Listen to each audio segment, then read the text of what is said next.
तमाम इलाकों में लगातार ग्रामीण क्षेत्रों में कोविड के जो प्रभावित हैं, कोविड से जो पीड़ित होने वाले लोग हैं, मरने वाले लोग हैं, उनकी संख्या बढ़ रही।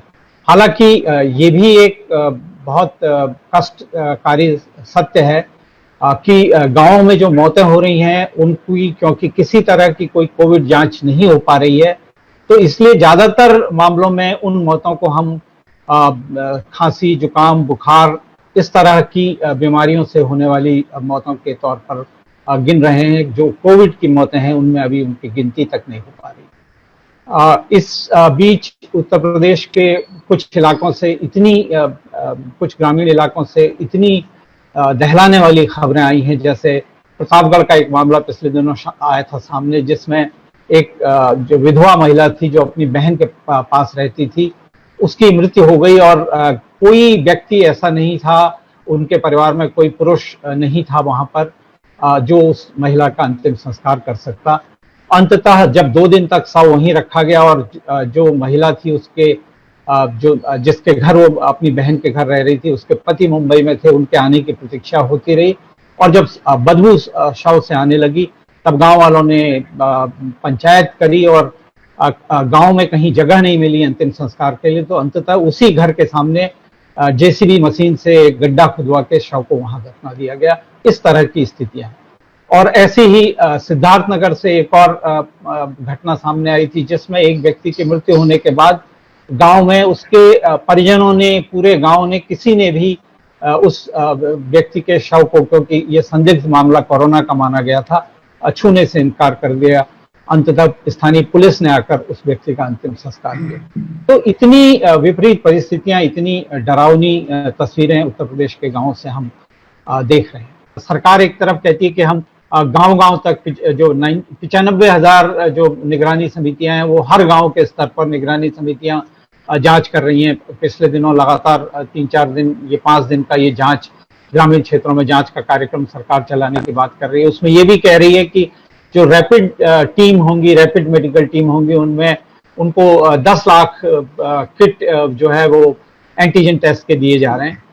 लेकिन अगर 95,000 गाँव की बात करें और 10 लाख किट की बात करें, तो वो एक गांव के हिस्से में 10 किट के आसपास संख्या आएगी। और क्या इतने भर से जो जांच है वो पूरी हो पाएगी, ये भी एक बड़ा सवाल है। हाँ, आप आंकड़ों में भले ही छिपा लें, लेकिन अगर जमीनी असलियत, जमीनी सच्चाई ये हो कि लोग बेमौत मरते रहें, तो निश्चित तौर पर सरकार अपनी को जिम्मेदारी से बचा नहीं सकती, वो उसको माफ नहीं किया जा सकता। इस बीच जैसे लखीमपुर से ही लोगों ने आज वहाँ बहुत सारे अलग अलग इलाकों में लोगों ने अपने घर में एक तरह से सत्याग्रह किया और मास्क पहनकर और हाथ में पट्टियां लेकर उत्तर प्रदेश के मुख्यमंत्री से मांग करी कि उनके इलाके में, उनके गांव में, उनकी तहसील में ऑक्सीजन की सुविधा दी जाए, लोगों की जान बचाई जाए। और ये इस तरह की पोस्ट मुख्यमंत्री को भेजी भी गई है बहुत बड़ी तादाद में। और भी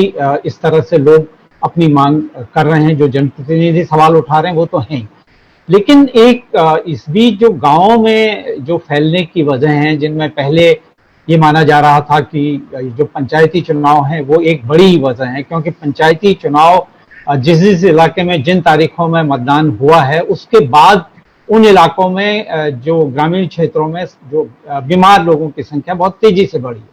तो कहीं न कहीं ये दिखता है कि जो पंचायतों के चुनाव थे, उन्होंने इस जो कोविड की जो भयावहता है उसको बढ़ाने का काम किया। उत्तर प्रदेश सरकार योजनाएं बता रही है, अपने ग्रामीण क्षेत्रों में चीजों को नियंत्रित करने के प्रयास बता रही है, उसमें कहीं इस तरह की सामाजिक जागरूकता की कोई जगह नहीं दिखाई दे रही। ऐसी कोई कोशिश उत्तर प्रदेश सरकार की तरफ से हुई है, ऐसा नहीं दिख रहा। गांव में तो एक जो बुजुर्ग है उसने मीडिया को ये कहा कि भाई देखिए, हमारा तो कोई है नहीं, हमारा ऊपर वाला है, मरना जब तय वो कर देगा तो हम मर जाएंगे, अन्यथा मतलब जो बीमारी है वो तो हमें झेलनी है। यहाँ हम किसके पास जाएं, कोई इलाज नहीं है, कोई व्यवस्था नहीं है, डॉक्टर है नहीं, शहर हम जा नहीं सकते, कोई हमें पूछने नहीं आ रहा। और ये स्थितियां बहुत बड़े ग्रामीण इलाकों में हमें देखने को मिल रही है।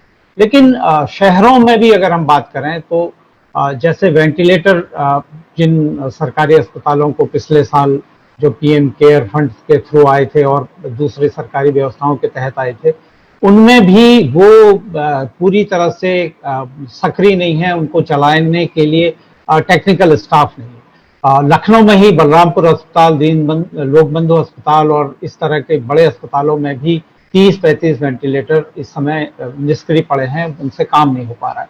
वजह दो हैं, एक तो जो वेंटिलेटर हैं ये बताया जाता है कि उनके लिए ऑक्सीजन की जरूरत तुलनात्मक तौर पर नॉर्मल जो ऑक्सीजन सिलेंडर से जो व्यवस्था है उससे थोड़ा ज्यादा आवश्यकता होती है और अभी आपूर्ति इतनी नहीं है, एक वजह। और दूसरी वजह जो वेंटिलेटर को चलाने के लिए एक तो टेक्निकल स्टाफ की जरूरत है, दूसरा एनेस्थीसिया के विशेषज्ञ डॉक्टर की भी जरूरत है। तो ये दोनों बहुत बड़ी कमी इन दोनों की दिखाई दे रही है।